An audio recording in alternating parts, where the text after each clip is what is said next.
Chile and the Road to Socialism, 2013. Willi Dickhut hosted on Red Star Publishers. Lessons of the Pinochet Coup of 1973. Peaceful Road to Socialism by Jim Rosenbaum. The fascist coup in Chile on September 11, 1973, came after 3 years of progressive, anti-imperialist reforms under the Popular Unity government of Salvador Allende, which had taken office through bourgeois democratic elections. Allende was the leader of the Socialist Party, the main base of the Popular Unity coalition, which also included the Communist Party of Chile, a pro-Moscow revisionist party and other smaller groups. The coup, led by General Augusto Pinochet, shocked the progressive forces throughout the world, particularly by its unbridled brutality. Allende himself died during the coup, which was followed by the roundup of members and supporters of Popular Unity, and the massacre of tens of thousands of workers, peasants and progressive intellectuals,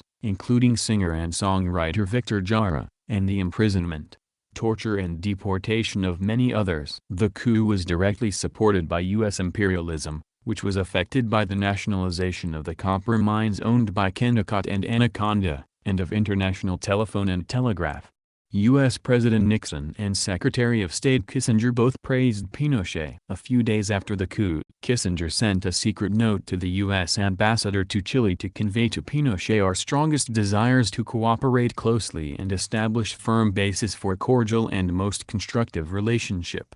When Kissinger met Pinochet in June of 1976, he said, "In the United States, as you know, we are sympathetic with what you are trying to do here. We want to help, not undermine you. You did a great service to the West in overthrowing Allende." This article, by Willi Dickhut, first appeared just 2 months after the coup. In November 1973, as a supplement to the newspaper wrote Fani, Red Flag, the organ of the Marxist-Leninist Party of Germany, MLPD, a revolutionary party in that country. It was republished as a pamphlet, together with a first-time Spanish translation, in May of 2013. It is an exposure of the revisionist thesis of the peaceful road to socialism as put forth by Khrushchev in 1956 and advocated by many revisionist parties throughout the world, including the Communist Party of Chile. It is still relevant today, particularly for many who think that revisionism only began with Gorbachev in the mid-1980s, or that Brezhnev was less revisionist than Khrushchev. The MLPD correctly centered their criticism not only on the revisionist leadership of the Communist Party of Chile, but also on their own revisionists, the leadership of the German Communist Party, DKP. In translating this article into English, it was necessary to take up the revisionist views of the leadership of the Communist Party USA, CPUSA, and particularly its General Secretary at the time, Gus Hall. It was also necessary to criticize the revisionist views of the Soviet leadership at that time, and to note that they did learn lessons and make important tactical changes in their foreign policy, while in no way changing their basic positions. One of the principal questions for Marxist-Leninists is to have a correct understanding of the class nature of the state. Marx, Engels, Lenin and Stalin all made clear that the modern state, even in the most democratic republic, is an organ of the rule of the capitalist class. Therefore, to establish socialism, the proletariat could not just make use of the old state's machine but had to smash it. Lenin, the State and Revolution. This was a lesson that the leadership of the CPUSA has tried to evade for decades. On September 25, 1970, shortly after Allende's Popular Unity coalition received a plurality in the elections, Gus Hall made a major speech in solidarity with the Communist Party of Chile. This speech was reprinted in full on October 17, 1970, in the Daily World, newspaper of the Communist Party USA, CPUSA, at that time, with the title The Meaning of Chile. Hall's speech is a cleverly disguised defense of the peaceful road to socialism. Hall states, "The ruling circles in America are thinking about military rule, counter-revolution from the barrel of the gun, to overthrow what was democratically, electorally arrived at in Chile. The ruling circles don't mind political changes, as long as capitalist class rule remains. But in Chile there is a difference. That is the mandate is to change that class rule. That is the mandate that won the Chilean election. That is new. The world revolutionary movement has not before experienced this road to power. But there is a great difference between the road to office and the road to power. Allende had won the presidency, but state power, and particularly the army, was still in the hands of the pro-imperialist bourgeoisie. Hall acknowledges this on the one hand, but refuses to draw the necessary conclusions on the other hand. He states that U.S. imperialism may try to get the Chilean military to take over. He even stated, if the victory has to be defended by armed struggle, and that may very well be the case, would that make the tactics leading to this victory wrong? Absolutely not. Armed struggle would now have the support of the Chilean masses in defense of the electoral victory. Armed struggle without the mass movement would fail. But this is the line that Hall put forward for decades, for the U.S. as well. First, we would elect a government of an anti-monopoly coalition, which would begin to undermine the economic base of U.S. imperialism, and if the bourgeoisie would use arms to try to overthrow this government, the workers would be justified in using arms to defend it. Even after the coup, Hall refused to draw the lessons of the need to prepare the masses against a counter-revolution, and there were forces in Chile, such as the Revolutionary Left Movement, MIR, and the Revolutionary Communist Party of Chile, who had called for arming the workers. Instead of recognizing that these revolutionary organizations had called for arming the masses before the coup, he said, these petty bourgeois Monday morning ideological buzzards hover over the bodies of heroic revolutionary fighters trying to find some political bone to pick on. Daily World, October 16, 1973. But how could the workers defend the popular unity government if they were not already armed, trained and organized to do so? The bourgeoisie already has its armed forces, which are powerful and well-trained, and not just through military exercises. The U.S. armed forces have been used not just against workers and oppressed peoples in this country, and there have been countless examples of this throughout U.S. history, but throughout the world. They have tried to suppress liberation movements, for example in Vietnam, where the U.S. lost, and to overthrow governments that were defending their sovereignty, such as Saddam Hussein's Iraq or Gaddafi's Libya, where the U.S. has won for now. To wait until a counter-revolutionary coup takes place to begin to arm the workers and other progressive forces is to wait until it is too late, as the tragic events in Chile proved once again. In later years, Hall stepped up his revisionist positions on the state. He put forward the line of Bill of Rights socialism. This meant far more than a declaration of the need to preserve freedom of speech, of the press, etc. under socialism. It amounted to a pledge to the ruling class that the CPUSA would not overthrow the capitalist system, and would not repress the bourgeoisie under socialism. This went together with the CPUSA giving up any independent line, tailing the Democratic Party in the political sphere and the trade union bureaucrats in the economic sphere. But it was not only the CP of Chile and relatively small revisionist parties, such as the CPUSA and DKP, that called for peaceful transition to socialism. The CPSU under Leonid Brezhnev also put forth this line, and of course the CPSU was a party in power, at the head of a strong state. Brezhnev himself, in his report to the 24th Congress of the CPSU in March of 1971, stated, "The victory of the Popular Unity Forces in Chile was a most important event. There, for the first time in the history of the continent, the people have secured, by constitutional means, the installation of a government they want and trust." But even after the coup, there was an authoritative article in the well-known Soviet journal New Times, 1974 number 1, by Vladimir Tolstakov entitled, "Mighty Political Force of Our Time," which appraised the work of the revisionist parties worldwide. The article stated, taking full account of the situation that had developed in the country, the Communist Party of Chile opted for the peaceful path of development of the revolution, and subsequent experience confirmed the correctness of that choice. A number of communist and workers' parties have declared that the Chilean experience, notwithstanding the difficulties encountered and the temporary defeat of the revolution in that country, does not detract from the importance and value of the peaceful transition to socialism. The fraternal parties maintain that in our time the prospects for such peaceful transitions have improved, and they are taking due account of the lessons of Chile in working out their tactics. Pages 5 to 6. The statement that in our time the prospects for such peaceful transitions have improved is a clear reference to the policies of détente,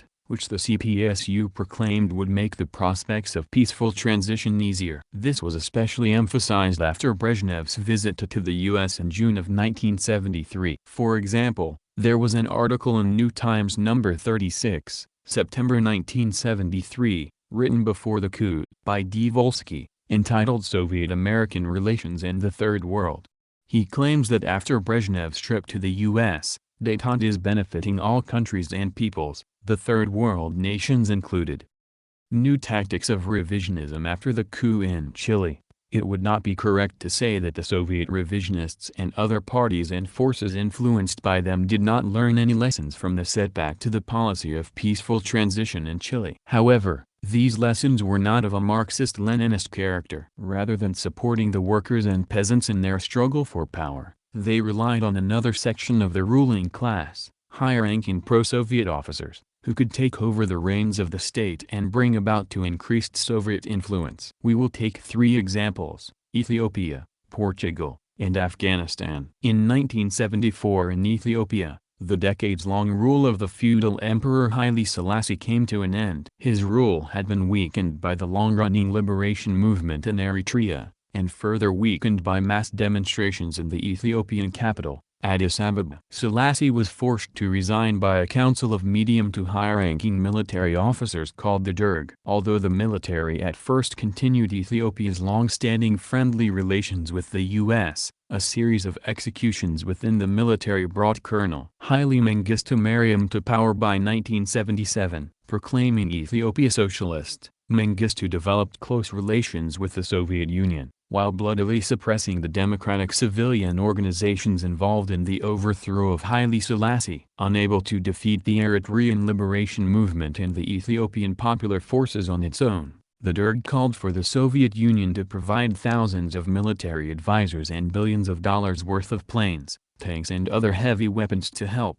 Despite this aid, by May of 1991 Mengistu's government collapsed. The armed coalition that had been fighting the regime came to power, but despite its socialist pretensions it quickly reverted to dependence on U.S. imperialism. Eritrea won its independence and continues to build itself up as a sovereign, anti-imperialist state. The decades-old fascist regime in Portugal, first under Antonio Salazar and then under Marcelo Caetano, was waging a losing war to hold on to its African colonies of Guinea, Bissau, and Cape Verde, Angola, and Mozambique. In April of 1974, Caetano was overthrown in a popularly supported coup, called the Carnation Revolution, by left-wing military officers, mainly majors and captains, in the Armed Forces Movement, FMA. The pro-Soviet revisionist Portuguese Communist Party tried to push forward a left-wing government under Brigadier, later General, Vasco Gonçalves,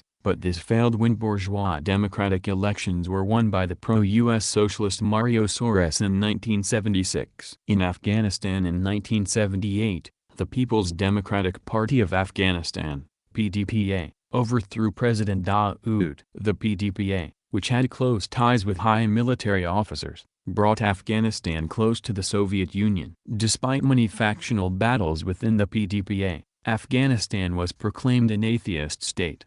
This gave the U.S. an excuse to spend billions of dollars to finance the reactionary Islamic fundamentalist Mujahideen to fight the pro-Soviet regime. This led the Soviet Union to send over 100,000 troops to shore up the Afghani military regime. In this fighting the Soviet troops bombed villages and killed civilians, leading to the demoralization of many Soviet soldiers. This was an important factor leading to the downfall of the Soviet Union. It should be noted that the Soviet Union's policy in these countries had nothing to do with Lenin's policy of calling on Russian soldiers to help undermine the Tsarist regime. The soldiers were workers in uniform, while in the above countries the pro-Soviet forces were high military officers who were trained under the previous reactionary regimes. Thus, the Soviet Union relied not on the workers and peasants, but on another section of the bourgeois state power to bring about, not socialism, but bourgeois regimes under its influence. Positions of revisionist China and of socialist Albania towards the coup in Chile. While the pro-Soviet revisionists in Chile refused to arm the masses in order to prepare for the military coup that everyone knew was in the making,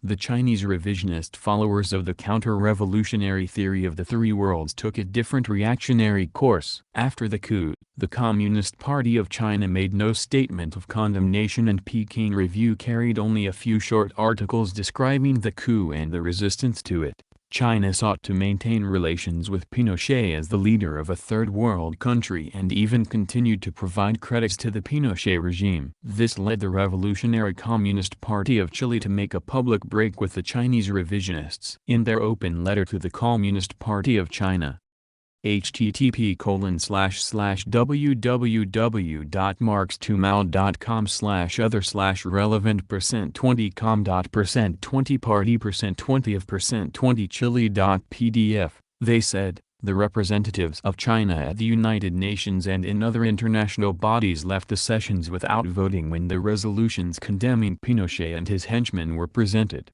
You have granted credits to the junta. None other than the Chinese ambassador had himself photographed in the process of handing over gifts to the dictator Pinochet in August of this year.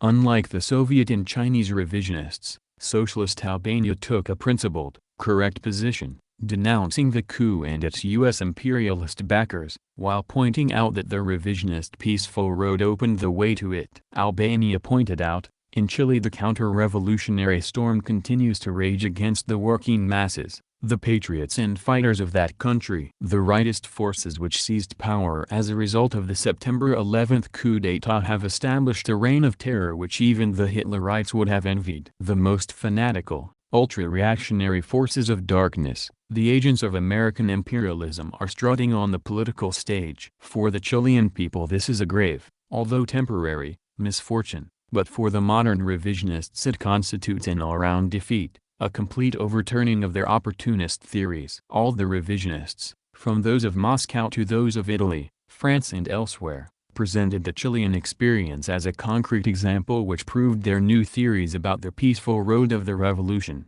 the transition to socialism under the leadership of many parties, the moderation of the nature of imperialism, the dying out of the class struggle in the conditions of peaceful coexistence, etc. The revisionist press made great play with the Chilean road in order to advertise the opportunist theses of the 20th Congress of the CPSU and the reformist and utopian programs of the Togliattist type. See The Tragic Events in Chile, Lessons for the Revolutionaries of the Whole World, published in Zarii Populit on October 2, 1973, available at http://www.revolutionarydemocracy.org/archive/hoxsokyle.htm.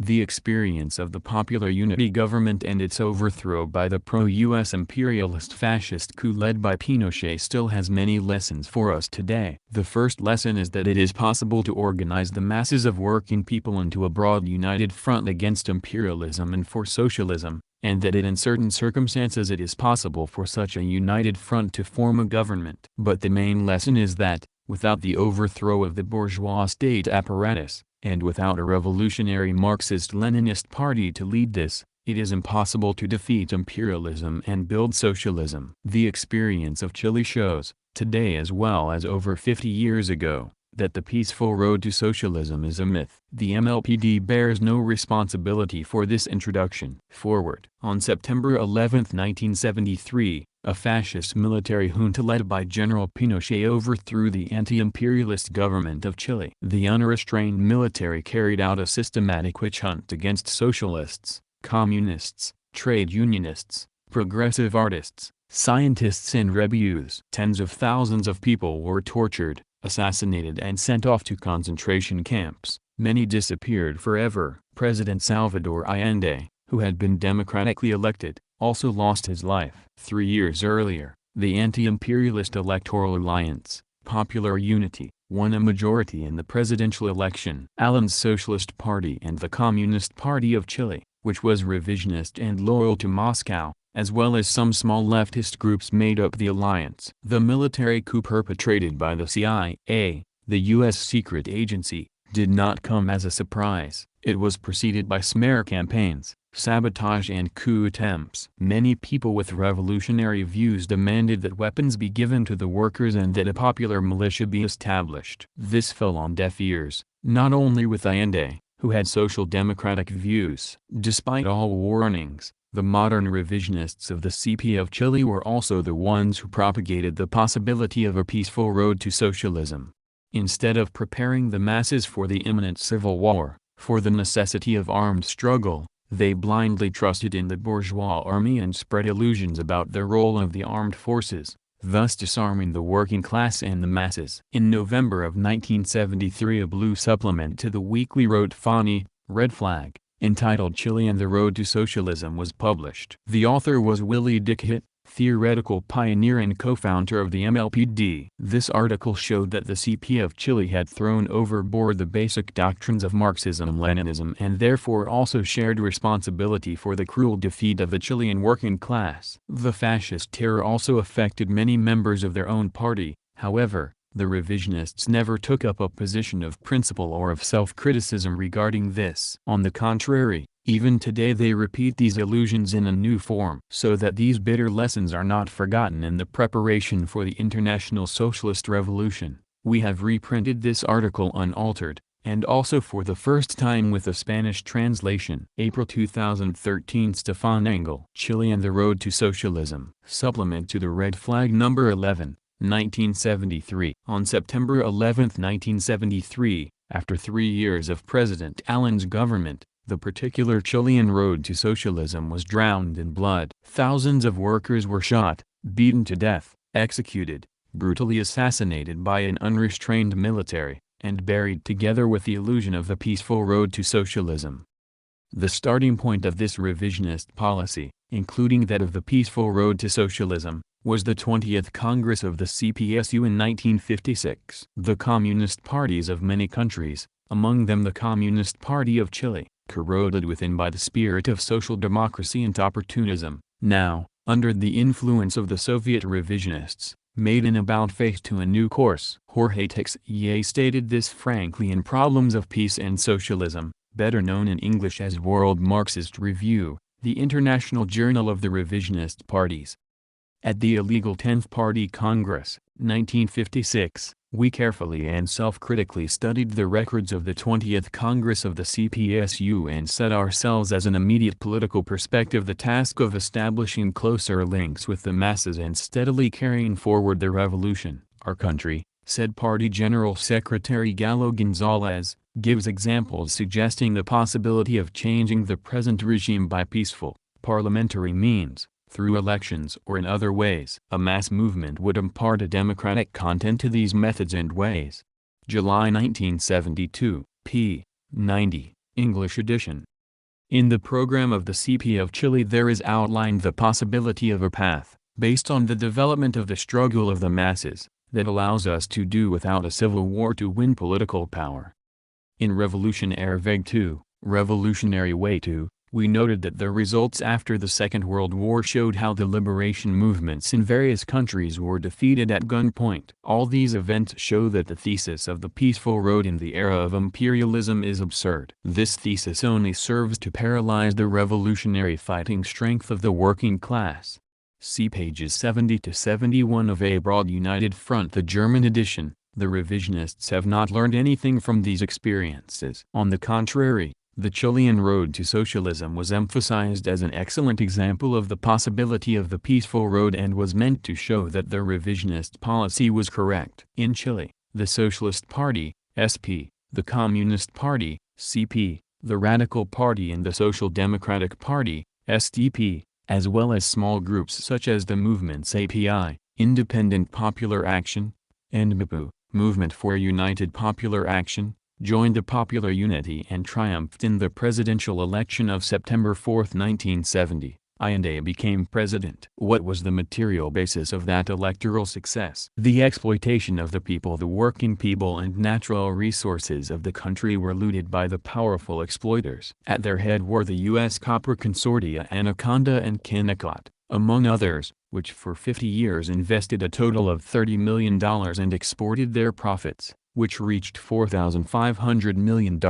In recent years the U.S. monopolies increased their exploitation. Copper production increased from 658,000 tons in 1968 to 800,000 tons in 1970. The greed of the U.S. copper monopolies is easily explained. Chilean copper reserves amount to 80 million tons, that is, 30% of the world copper reserves. The U.S. consortium Bethlehem Steel Corporation owned the iron mines and a steel mill in Chile. Other U.S. companies exploited Chilean saltpeter reserves. The U.S. giant International Telephone and Telegraph, ITT, invested $200 million into the Chilean economy. The American and foreign power company played a decisive part in the production of electricity. For 50 years the foreign companies looted Chile for a total of $9,800 million in profits. To the foreign exploiters must be added 150 monopoly enterprises and about 30,000 companies of the national bourgeoisie and petty bourgeoisie. In agriculture the ownership of the feudal landowners was unlimited.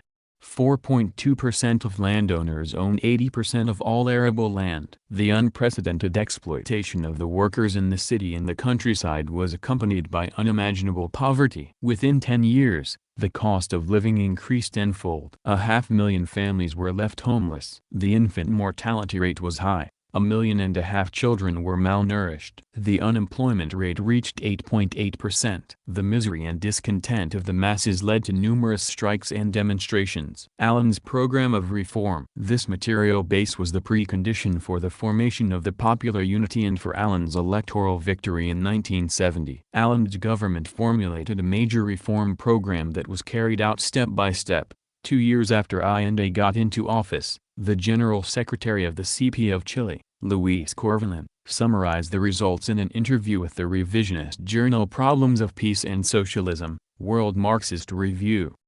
The past 2 years have seen deep-going changes in the economy. The government has nationalized copper, the imperialist-owned Anaconda and Kennecott companies, saltpeter and iron ore mines, the Huachipato steel mills, the local subsidiary of the American and Foreign Power Co., and also the big foreign export and import firms. It has expropriated the Chilean branch of the International Telephone and Telegraph Company, ITT. A telling blow has thus been dealt the whole system of imperialist domination. The agrarian reform extends to half of the arable land, and it has been put to the omnipotence of the latifundists. The state has taken over private banking, and has nationalized, requisitioned or placed under government control several dozen monopoly-type large industrial enterprises. It also controls 94% of exports of goods and services and 60% of imports.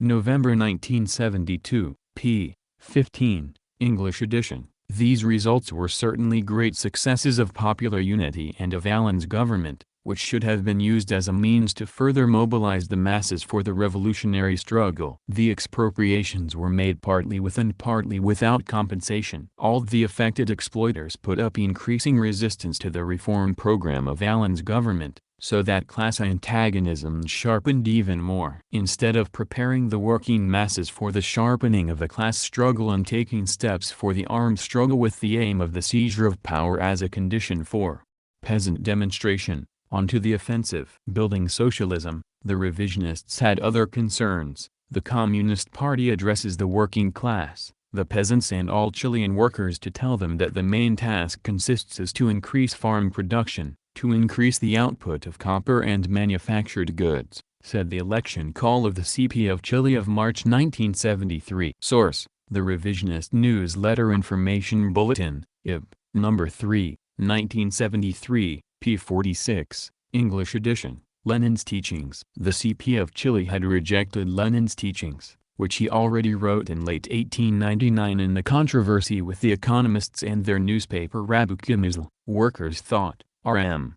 Lastly, instead of indicating the means modern socialism advances for the achievement of socialism, the winning of political power by the organized proletariat, instead of this, R.M. speaks only of placing production under the workers' social management or under the management of democratized social power, democratized by the workers' active participation on boards examining all kinds of factory affairs, in courts of arbitration, in all possible assemblies, commissions, and conferences for the elaboration of labor laws, by the workers' participation in public self-government, and, lastly, in the country's general representative institution.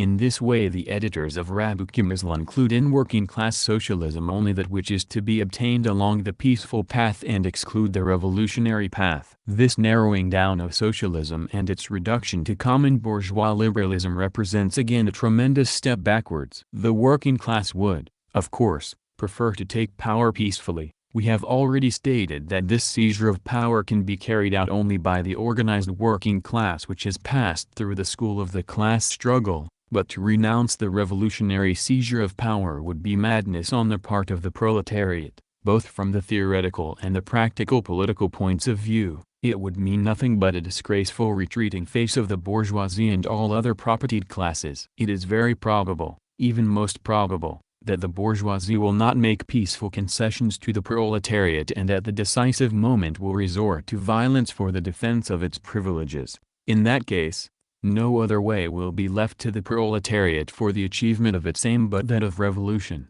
Lenin, A Retrograde Trend in Russian Social Democracy, in Collected Works, 4th English edition, Progress Publishers, Moscow, 1972, Volume 4, p. 276.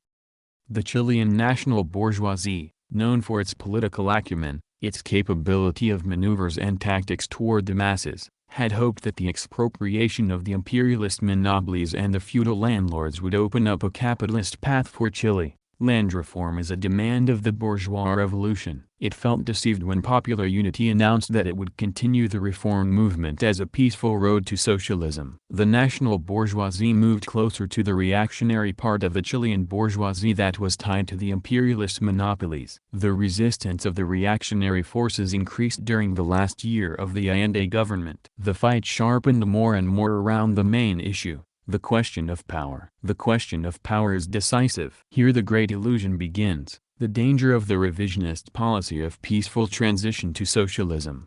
In his speech to the Congress of the Republic on May 21, 1971, Allende stated, "The skeptics and prophets of doom will say it is not possible. They will say that a parliament that has so well served the ruling class is unable to be transformed to become the parliament of the Chilean people. Furthermore, they have emphatically stated that the armed forces and police, who have until now supported the institutional order that we will supersede, will not agree to guarantee the popular will that is determined to build socialism in our country. They forget the patriotic consciousness of our armed forces and police, their professional tradition and their submission to civil power. The people of Chile are winning political power without being forced to use weapons." Salvador Allende, The Chilean Road to Socialism, pages 4 and 13, on the Internet, www.alianzabolivariana.org/Chilena_al_socialismo.pdf. The armed forces everywhere, and so also in Chile, are the instrument of the state power of the ruling class. The officers of the armed forces and police are the sons of the Chilean bourgeoisie. To believe that these sons of the bourgeoisie would guarantee the transition to socialism is worse than naive. Contrary to the historical experience of the workers' movement, Allende told a press conference on May 5, 1971, "We are proud of the professional role of our armed forces. The great feature of the armed forces of Chile has been their obedience to civil power, their unconditional respect for the popular will as expressed at the polls, to the laws of Chile, to the Chilean constitution." Salvador Allende, The Armed Forces, in Selected Works, p. 320, cited on the Internet, www.salvadorallende.cl/documentos/1970/73/5% 20% Mayo 201971.pdf. Allende was not a communist, so his opinion is at least understandable. Allende had to pay with his life for this illusory conception and blind faith in the instrument of power of the bourgeoisie. The reactionary forces, the imperialist monopolies and the U.S. secret agency, CIA, the national monopolies and feudal landlords used all means, from bribery to the assassination of loyal officers, in order to influence the armed forces against the Allende government and Popular Unity. When the parliamentary elections of March 1973 did not lead to the legal overthrow of Allende, The reactionary forces were only left with the violent coup. In June of 1973, two tank regiments separately launched an attempted coup, and although it failed, it showed very clearly where the armed forces were heading. The illusion of the CP of Chile. So what did the CP of Chile say about this development? Perhaps they warned the people against the illusions in the armed forces in the hands of the bourgeoisie and against the intention of the reactionary forces to unleash a civil war. Did they call on the broad masses to prepare for an armed conflict? Let us look at what the General Secretary of the CP of Chile, Luis Corvalán, said at a meeting of activists of his party on July 8, a few days after the coup attempt in June. The uprising was crushed quickly thanks to the decisive intervention of the commander-in-chief of the army and the loyal attitude of the armed forces, the police and the security agencies.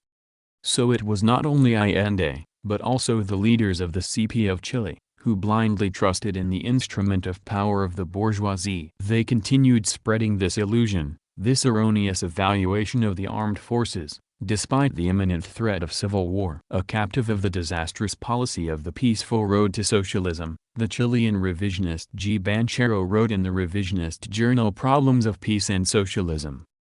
In Chile, where an anti-imperialist, anti-monopoly, and anti-feudal democratic people's revolution is now underway, we have essentially retained the old state machine. Government offices are staffed mainly with the old officials. In Chile, the armed forces, observing their status of a professional institution, take no part in political debate, and submit to the lawfully constituted civilian power. Bonds of cooperation and mutual respect have evolved between the army and the working class. Listen clearly.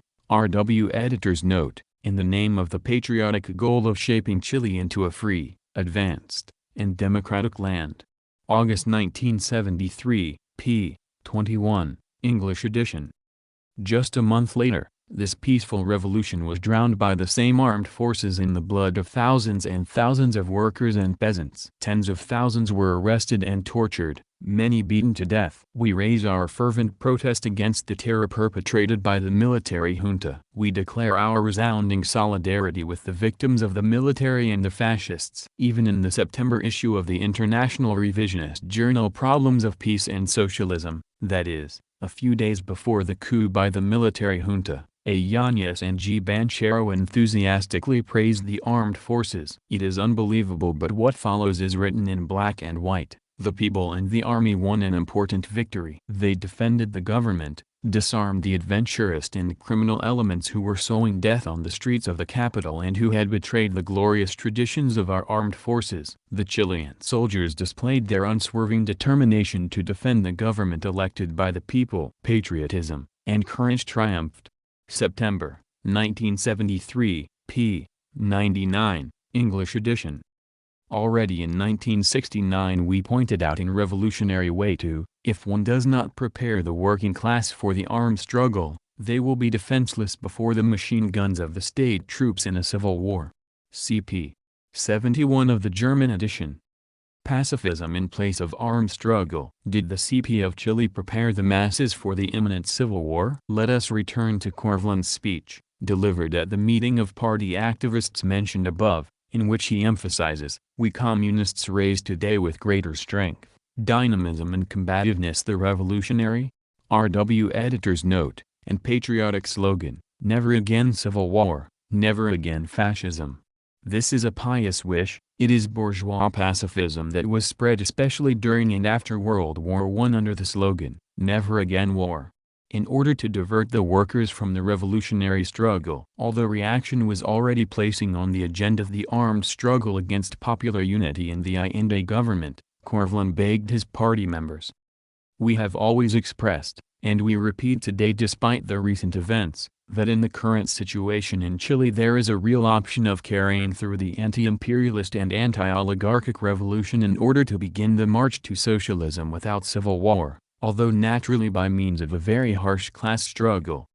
Instead of preparing the working masses for the imminent civil war and organizing the arming of the workers and poor peasants legally and illegally, that is, with or without government aid, instead of developing a plan that would lead to the defeat of the reactionary coup, instead of warning the masses of the intervention of the armed forces against the people, Corvalán assured, "No, Gentlemen, referring to the reactionaries, RW editors note, we continue to support the absolutely professional character of the armed institutions. Their enemies are not in the ranks of the people, but in the camp of reaction. Ib. Number 13, 1973 p. 23, translation from the German. The CP of Chile had planned to hold its 15th Congress from November 25 to December 1, 1973. In preparation it published a draft thesis that is entirely revisionist. The Chilean revisionists clung to the peaceful road to socialism, despite the imminent threat of a reactionary coup. The draft said, the thesis regarding the possibility of advancing towards socialism by non-violent means remains valid. Its implementation is feasible because only a tiny minority, a section of the opposition, patently fascist-type groups are prepared to push events along anti-constitutional lines. Information Bulletin, number 11-12, 1973, p. 53, English edition. What an erroneous and fatal evaluation of the situation and of the class forces. It is totally contradictory to the Leninist conception, which says, Marxist dialectics call for a concrete analysis of each specific historical situation. Lenin, The Unionist Pamphlet and Collected Works, Volume 30. The CP of Chile let itself be guided by its wishful thinking, rather than by the actual situation and the doctrines of Marxism-Leninism. The Chilean revisionists threw Marxism-Leninism overboard. They overlooked the historical lessons of the revolutionary workers' movement and those of the Paris Commune in particular, converting into its opposite the role of the bourgeois state apparatus and spreading the view of taking it over. Thus they say in their thesis, the state apparatus is the main instrument of building a new society. The specific feature of our country is that the popular government, striving to carry out deep-going revolutionary transformation, is acting with the help of the bourgeois bureaucratic apparatus. Ibid. p. 58. In his book The State and Revolution, Lenin fights against revisionists of the Kautsky type who preached the same illusions about the bourgeois state and its takeover by the proletariat when they said, the aim of our political struggle remains, as hitherto, the conquest of state power by winning a majority in parliament and by converting parliament into the master of the government. Quoted in, Lenin, The State and Revolution in Collected Works, Volume 33. Lenin puts forward the revolutionary position against this revisionist conception of the state. The point is whether the old state machine, bound by thousands of threads to the bourgeoisie and permeated through and through with routine and inertia, shall remain, or be destroyed and replaced by a new one. Revolution consists not in the new class commanding, governing with the aid of the old state machine, but in this class smashing this machine and commanding, governing with the aid of a new machine. Kautsky slurs over this basic idea of Marxism, or he had utterly failed to understand it. Ibid. The Opportunism of the German Communist Party, DKP. This crucial doctrine of Lenin requires drawing a clear dividing line between opportunist politics on the one hand and revolutionary politics on the other. What is taking place now in Chile may happen elsewhere tomorrow. The revisionist DKP also preaches the transformation of the capitalist state legally and peacefully based on the bourgeois constitution. Shamelessly it declares this thesis at its Congress. This is what it says in thesis number 9. Because of the present conditions in the class struggle, the DKP assumes that the way best suited to open the road to socialism is the struggle of the working class and the other democratic forces for the democratic renewal of both the state and society, that is, by an anti-monopoly democracy. The DKP aspires to carry out this transformation on the basis of democratic principles and rights enshrined in the Constitution. This is the purest and most vile opportunism, just like the conception of the old revisionists. There is no reason to suppose that the capitalist wolves, in any country, would become peaceful sheep, however much they camouflage themselves behind a democratic sheepskin. If one gets close to them, even with very peaceful measures and on the basis of the Constitution, as Popular Unity did in Chile, they will show their teeth and tear their victims apart. In a statement about Chile, the Presidium of the DKP says, the Chilean conspirators and coup plotters and come from the caste of the militarists. Their action is also a warning sign for us. However, Has the DKP really drawn the lessons from the example of Chile? Has it finally abandoned its disastrous revisionist policy of the so-called peaceful road to socialism, of rolling back the power of monopolies, of the democratic renewal of the state, and of its instruments of military power? RW Editor's Note, and of society, the monopoly economy of the state included. RW Editor's Note: the DKP does not think of doing this. On the contrary, it continues to spread the illusion of peaceful transition to socialism, probably because it assumes that the instruments of state power, that is, the army, border guards, police and judiciary, will give examples of such a democratic attitude in the Federal Republic of Germany that will leave the way open to the peaceful road, or that these forces will remain with their arms folded so that it will be possible to roll back and finally peacefully defeat the power of the monopolies, tool of reactionary power. Not even all the Social Democrats maintain such illusions. For example, the German parliamentary deputy, Erwin Horn, in an alarming article in the newspaper Frankfurter Rundschau of October 19, 1973, titled "Is the German Army Reliably Democratic?"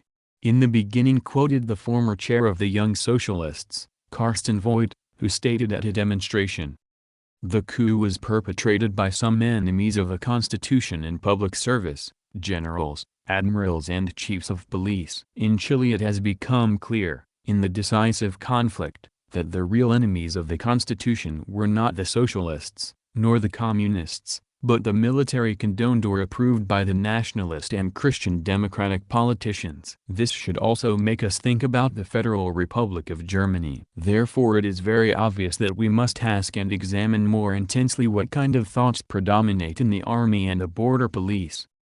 Beginning with this, Horn specifically details a number of examples of the reactionary spirit of many generals in the German army, such as retired General Schnez, about whom he comments, "The role of the General Schnez and his clique remains unclear up to now." At the least, this general, signing a study of the internal structure of the German army, that is, of most of the troops of the German armed forces, demanded that the state and society should unilaterally be subordinate to military categories. Emphasis by the RW editor. The extreme right politicians of the CDU/CSU are the ones who encourage the reactionary positions of many officers. They consider the Chilean military coup as an instructive example. At the Congress of the CSU, the chair of the CDU, Helmut Kohl, openly threatened, "The CDU/CSU will not look with folded arms while some sectors in the SPD and also in the government try to change the quality of this state."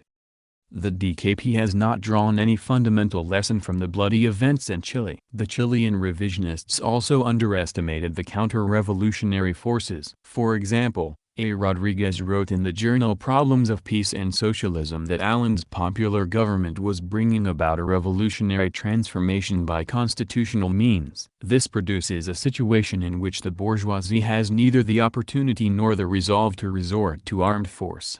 June 1972. p. 137, emphasis by the RW editor. Meanwhile the DKP also nurtures such illusions. In the thesis number 9 of the Congress in Dusseldorf is said completely seriously, only through a harsh class and popular struggle against the inevitable resistance of the groups that defend the interests of big capital, can the anti-monopoly popular and socialist movement attain the strength to prevent the reactionary forces from employing violence. Thesis of the Dusseldorf Congress of the German Communist Party, p. 17, emphasis by the RW editor, and this. Despite all the historical lessons of the workers' movement and the class struggle, the revolutionary road, from the opportunist attitude of the modern revisionists we must draw the same conclusion that Lenin drew from the betrayal of the old revisionists of the type of Kautsky and others, but we shall break with the opportunists, and the entire class-conscious proletariat will be with us in the fight, not to shift the relation of forces, but to overthrow the bourgeoisie, to destroy bourgeois parliamentarism, for a democratic republic after the type of the Commune, or a republic of Soviets of workers and soldiers deputies, for the revolutionary dictatorship of the proletariat. Lenin, The State in Revolution in Collected Works, Volume 33. Is the 56th anniversary of the Russian Revolution of October 1917, the outstanding example of the revolutionary struggle for power. The armed struggle to overthrow the power of the bourgeoisie finally triumphed not only because the Bolshevik Party, led by Lenin, broke on time with the revisionists and opportunists of all kinds, but also because it had prepared the masses for the armed uprising. From all this we must draw lessons. Also in Chile, the working masses will draw the conclusion from the atrocities committed by the military junta, that it is impossible to achieve socialism by a peaceful road. Because of their bloody sacrifices, they have realized that only the destruction of the state apparatus through armed struggle can create the conditions for building socialism. This lesson is applicable to all capitalist countries. Therefore, let us put an end to all illusions about the peaceful transition to socialism. Long live the revolutionary road of the October Revolution.